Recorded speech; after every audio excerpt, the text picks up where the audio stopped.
your practical public speaking mentor Sandeep Budgal, and I'm here with a new lesson, and the lesson is present perfect continuous. Yes, today I'm going to talk about present perfect continuous. Actually, the sentence, what does it mean? This actually has a time. जो ये sentence जो आज मैं आपको बताने वाला हूँ, this actually comes with the timing and all. ये टाइमिंग के साथ हम इसे यूज करते हैं. टाइमिंग का मतलब है कुछ ड्यूरेशन. टाइमिंग हम दो पार्ट में डिवाइड कर सकते हैं. We can divide the timing in two parts. The first is period of time, the second is point of time. तो यहाँ पर हम बात करने वाले हैं, जैसे प्रीवियस वीडियो में मैंने आपको बताया था कि सिंपल और नेगेटिव सेंटेंसेस को टाइमिंग के साथ कैसे बोलना है. अब हम इस वीडियो में सीखने वाले हैं कि इंटरनेगेटिव अगर क्वेश्चंस करने हैं तो कैसे करने हैं, और इंटरनेगेटिव नेगेटिव अगर इंटरनेगेटिव के साथ नेगेटिव में क्वेश्चंस करने हैं तो कैसे करने हैं. यहाँ पे हमारे पास फार्मूलाज हैं. तो सबसे पहले अगर हम इंटरनेगेटिव की बात करते हैं तो हम स्टार्ट करेंगे हैव से. राइट, हैव और हैज. हैव हमें कहाँ यूज करना है? हैव यूज करना है हमें आई, वी, यू और दे के साथ, और हैज यूज करना है हमें ही और शी के साथ. तो ये हमें इस्तेमाल करना है और इसके साथ हमें डिस्कस करना है. हैज और ये हमारा पूरा है. तो हैव आई, अगर मैं किसी सामने वाले से पूछता हूँ कि भाई क्या मैं 1 घंटे से इंग्लिश की क्लासेस दे रहा हूँ या पढ़ा रहा हूँ, तो स्टार्ट हमें करना है यहाँ से हैव से स्टार्ट कर रहे हैं. हैव आई बीन, ध्यान रखिएगा been. Have I been and again have I been teaching, पढ़ाना. Have I been teaching English. अब मैंने बोला 1 घंटे से. आपको ये सोचना है भाई ये पीरियड ऑफ टाइम है या पॉइंट ऑफ टाइम है.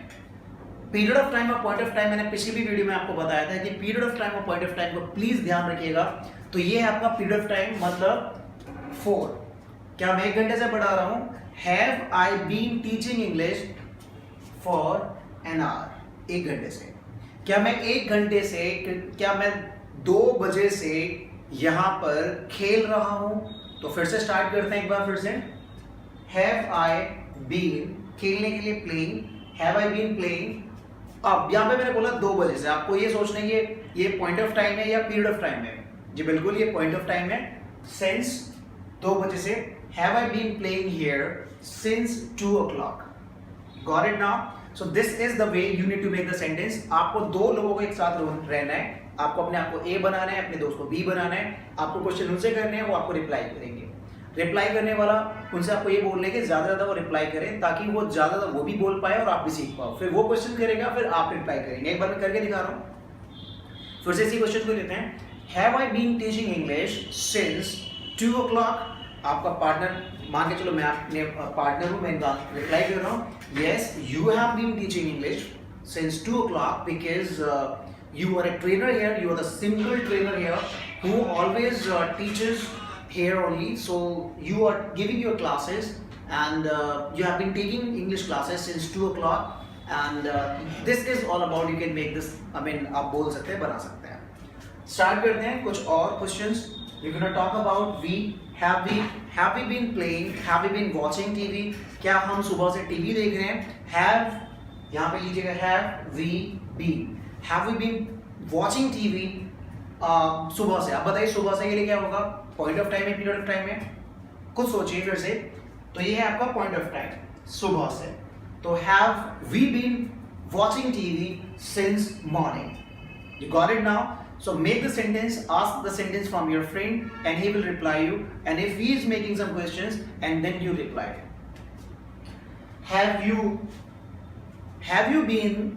Have you been playing games for क्या आप 4 घंटे से गेम खेल रहे हैं?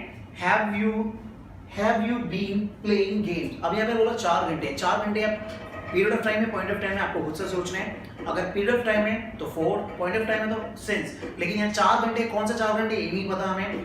सो have you been playing games for 4 hours. 4 घंटे मतलब पीरियड ऑफ टाइम 4 के अंदर. 4 से स्टार्ट कर रहे हैं. Let's move on to the further. आगे चलते देखते हैं हमारे पास क्या है.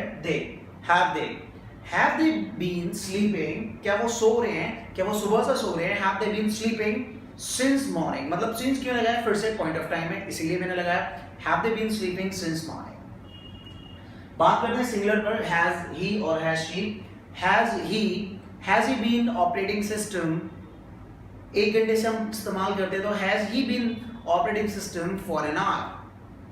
क्या वो लड़की 2 घंटे से न्यूज़पेपर पढ़ रही है. So has she been reading newspaper for 2 hours? So you need to make the sentence like that and get the answers from your friend. आगे चलते हैं. Let's move further. Let's move to the further and that we'll talk about interrogative negative. इस पर बात करते हैं interrogative और negative कैसे बनता है. So interrogative negative बनाने के लिए क्या करना है आपको? फॉर्मूला सेम रहेगा have I, बस आपको not यहाँ लगाना होगा have I not been. क्या मैं 1 घंटे से यहाँ पर नहीं खड़ा हुआ हूँ? Then have I not been standing here for an hour?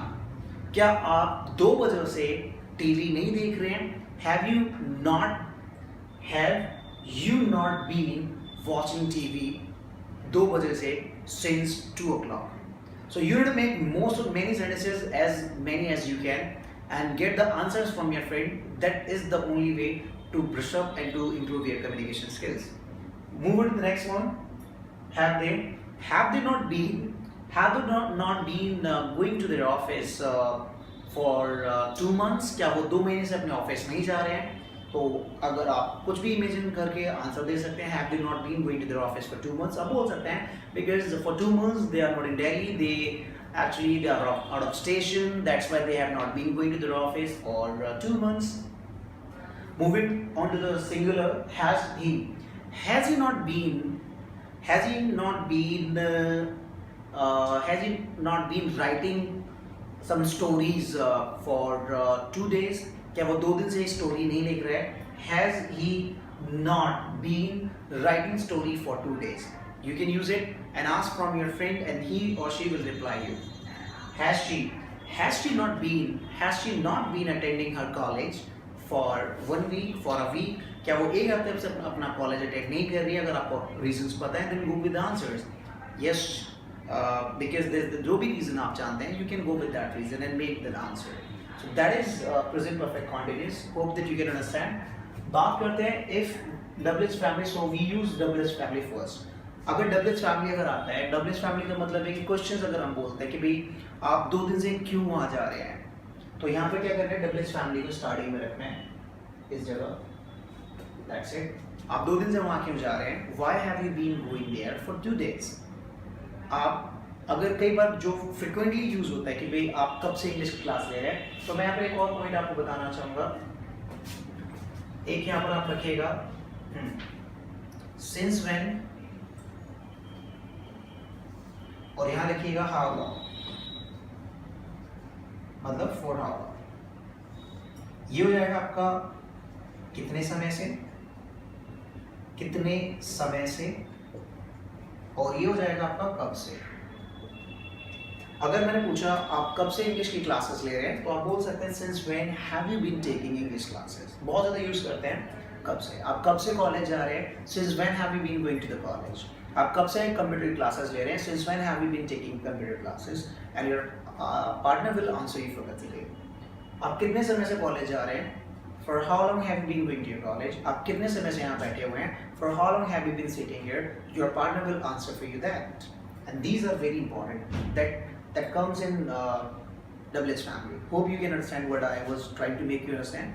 So thank you very much for watching this video. I'll get back to you with some new lessons in my next video. So thank you very much for now. Take care of yourself. Bye for now.